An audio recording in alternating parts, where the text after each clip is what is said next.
Assalamualaikum warahmatullahi wabarakatuh. Salam dan bahagia.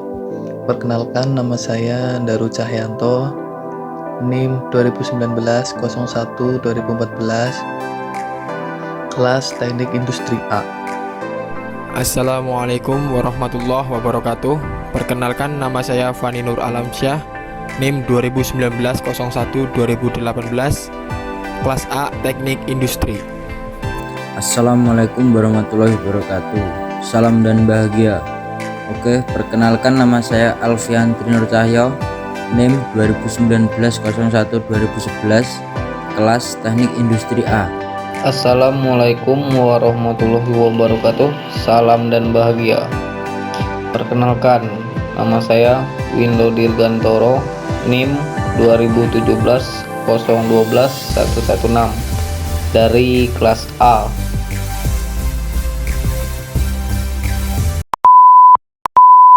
Di video ini saya akan menjelaskan tentang apa itu mesin milling atau freeze. Sekarang kita masuk ke pengertian mesin milling. Mesin milling atau freeze merupakan mesin perkakas yang digunakan untuk membentuk benda kerja dengan cara penyayatan bahan dengan menggunakan alat potong. Penyayatan benda kerja pada mesin freeze dilakukan oleh pisau freeze atau milling cutter. Pada mesin freeze, pisau freeze dipasang pada arbor yang memiliki sumbu mendatar ataupun tegak. Pisau freeze yang dipasang pada arbor mendatar biasanya ditempatkan di bagian tengah arbor, di mana salah satu ujung arbor ini dipasang pada spindel mesin sehingga arbor dan pisau freeze dapat berputar bersama spindel mesin. Sementara itu, benda kerja yang akan dikerjakan dengan mesin freeze dijepit dengan menggunakan peralatan penjepit benda kerja seperti klem penjepit atau ragum yang dipasang pada meja mesin. Sekarang kita masuk ke bagian-bagian utama mesin freeze dan fungsinya. Yang pertama ada kolom. Kolom atau badan mesin merupakan penopang atau tempat kedudukan bagian-bagian mesin seperti lengan, spindel, lutut, tuas-tuas, dan merupakan rumah dari roda gigi transmisi, motor penggerak beserta puli-pulinya. Yang kedua ada spindel. Spindel merupakan poros utama mesin yang berfungsi untuk memutarkan arbor beserta pisau freeze. Yang ketiga ada arbor. Arbor merupakan tempat kedudukan pisau freeze. Arbor dipasang pada spindel mesin sehingga bila spindel berputar maka arbor akan ikut berputar pula. Selanjutnya yang keempat ialah lengan. Lengan pada mesin freeze mendatar memiliki fungsi sebagai penyokong arbor. Lengan ini ditempatkan pada bagian atas dari kolom atau badan mesin. Yang kelima ada meja mesin. Meja mesin freeze merupakan tempat di mana benda kerja akan di-freeze. Penempatan benda kerja pada meja dilakukan dengan menggunakan peralatan penjepit atau penegang benda kerja seperti ragum, klem, kepala pembagi, dan kepala lepas. Dilihat dari konstruksinya, meja mesin freeze mempunyai bentuk persegi panjang dengan alur-alur T pada bagian permukaannya. Alur-alur T ini merupakan tempat kedudukan baut-baut yang digunakan untuk mengikat ragum, klem, kepala pembagi, atau kepala lepas. Meja dapat digerakkan secara memanjang dengan cara memutarkan roda tangan yang terdapat pada ujung-ujung meja. Meja mesin freeze juga dapat digerakkan secara melintang dengan cara memutarkan roda tangan atau engkol yang terdapat pada lutut. Selain itu, meja ini dapat juga digerakkan secara vertikal naik turun dengan memutarkan engkol yang biasanya juga terdapat pada lutut. Yang keenam ada sadel. Sadel atau dudukan meja merupakan tempat meja berbungku. Pada bagian bawah dari sadel terdapat alur berbentuk ekor burung yang dipasangkan secara pas dengan alur ekor burung pada bagian atas lutut. Dengan demikian, sadel dapat digerakkan dalam arah melintang secara halus. Yang ketujuh ada lutut atau kene. Lutut atau kene merupakan tempat kedudukan sadel, di mana lutut ini ditopang oleh kolom mesin dan batang pengangkat. Lutut dapat digerakkan secara vertikal naik atau turun dengan cara memutarkan engkolnya.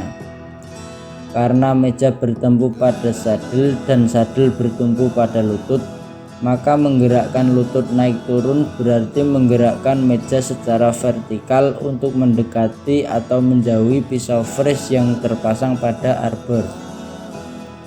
Yang kedelapan ada alas atau bed. Alas mesin merupakan bagian terbawah dari mesin dan tempat bertumpu komponen-komponen utama mesin fresh seperti kolom beserta lengan dan spindle, lutut beserta sadel dan mejanya. Selain itu, alas memiliki suatu rongga atau ruangan yang merupakan tempat menampung cairan pendingin. Setting benda kerja pada mesin fresh. Yang pertama, pasang benda kerja pada ragum. Yang kedua, cari potongan kertas, basahi kertas tersebut, taruh di atas permukaan benda kerja. Yang ketiga, arahkan benda kerja mendekati pisau fresh. Setelah mendekati, handle diturunkan.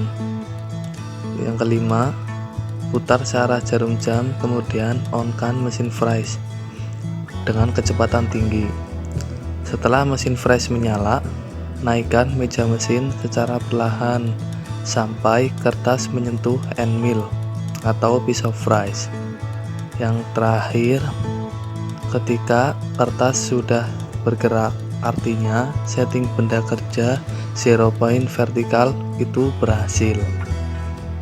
Ketika sudah mengetahui berhasil, geser benda kerja menjauhi pisau fresh, kemudian matikan mesin fresh dan rem. Setting benda kerja telah selesai. Oke, di sini saya akan menjelaskan penyetingan pahat. Sebelum dilakukan proses setting, maka referensi mesin harus diaktifkan terlebih dahulu. Proses mengaktifkan referensi pahat dimaksudkan untuk mengidentifikasi posisi tempat pahat pada posisi paling jauh dari spindle mesin, posisi X maksimal dan posisi Z maksimal.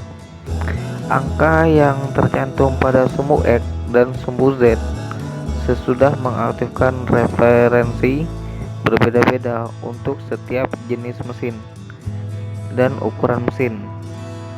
Apa yang tertera di layar sebelum dan sesudah mengaktifkan referensi dapat dilihat pada gambar di bawah. Sesudah mengaktifkan referensi, dilakukan juga mengaktifkan spindle atau memutar spindle dengan menekan tombol spindle start sehingga pada layar akan nampak putaran spindle pada RPM tertentu. Sesudah proses mengaktifkan referensi, maka pahat bisa digerakkan dengan menggunakan tombol gerakan pahat ke arah sumbu X dan sumbu Z. Menggerakkan pahat manual untuk menyayat. Pada waktu pengerjaan di atas meja mesin, benda kerja harus dipegang atau dijepit. Alat pemegang yang sering dipakai antara lain adalah ragum, seko, block V, cak, dan klem. Yang pertama, ragum. Untuk pemasangan ragumnya, bersihkan ragum dan permukaan meja mesin. Luruskan alat baut ragum di pertengahan alur meja. Berikan kebebasan antara baut-baut dan ragum agar bisa disetel. Kencangkan alat satu baut pengikat, jangan terlalu keras. Pasang paralel pada mulut ragum. Pasang dial indikator. Yang kedua, plat siku. Pemasangan plat siku yaitu bersihkan plat siku dan meja. Pasang paralel pada alur meja mesin. Taruh plat siku, pasang baut pengikat, jangan dikeraskan. Pasang kertas atau sepasang paralel. Tekan plat siku ke arah ke blok penyetel. Gunakan palu lunak untuk mengetok alat plat siku ke arah yang diinginkan. Bila paralel atau kertas telah rapat, kencangkan baut pengikatnya. Selanjutnya blok V. Sewaktu menggunakan blok V, sebaiknya pilih yang bisa mendukung poros atau benda kerja pada kira-kira di pertengahan sisi V. Yang keempat, cak. Digunakan terutama untuk menjepit benda silindris. Untuk mengikat cak ke meja mesin, dipasangkan dahulu ke pelat bawah, baru dibaut ke meja atau bisa juga menggunakan klem. Yang kelima, klem atau penahan. Untuk menjepit benda-benda yang tidak beraturan, biasanya digunakan klem atau penahan. Untuk penyetingannya memerlukan kesabaran dan ketelitian. Yang terakhir, meja putar. Meja putar dapat disetel posisinya ke arah melingkar, horizontal atau bisa juga diputar. Padanya terdapat skala derajat perputaran meja. Meja putar dipakai terutama untuk pengapresian yang melingkar.